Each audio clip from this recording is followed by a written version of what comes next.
The saint is Euphrosyne / Smaragdus. Euphrosyne was a woman who grew up with a loving father. She had everything she wanted. She grew up in a wealthy family. They had prayed for her to be born and all of that. And then one day, Daddy says, all right, time to get married. And she says, how about now?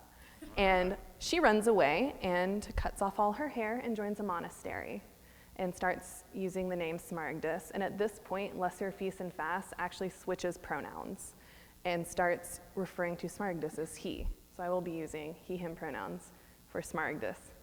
And it just made me think about all of the times when I was a kid. I have 9 siblings, and it got to a point sometimes where I'd be like, I'm done, I'm running away, I can't do it anymore.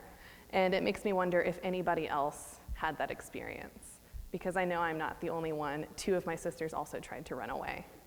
So one time my sister had her little Polly Pocket suitcase, and she was walking up that street, and she was on her way out to the pool, because that's where she was going to live.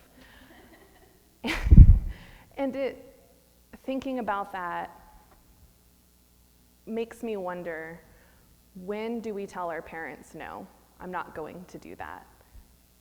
And when do we tell God, no, I'm not going to do that? I said no to being an MDiv for a long time. I said no to God, and said no to God, and said no to God.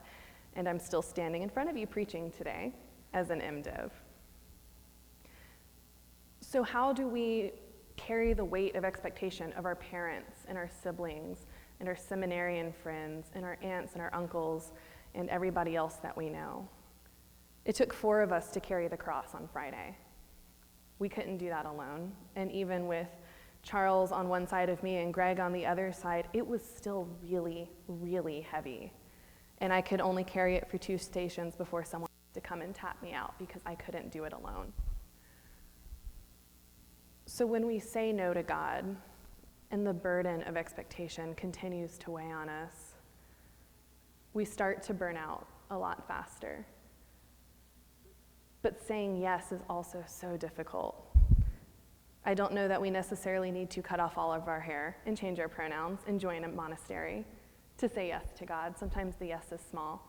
Sometimes the yes is, I'm going to preach extemporaneously because that's what I feel like I need to do to really push myself and to make myself a better preacher and a better pastor. The psalm appointed for today is Psalm 19. And I just love verses 7 through 10. The law of the Lord is perfect and revives the soul. The testimony of the Lord is sure and gives wisdom to the innocent. The statutes of the Lord are just and rejoice the heart. The commandment of the Lord is clear and gives light to the eyes. The fear of the Lord is clean and endures forever. The judgments of the Lord are true and righteous altogether. More to be desired are they than gold, more than much fine gold, sweeter far than honey in the comb. The law of the Lord is perfect and revives the soul. Even though sometimes that yes is the hardest thing you will ever do, it may also be the easiest.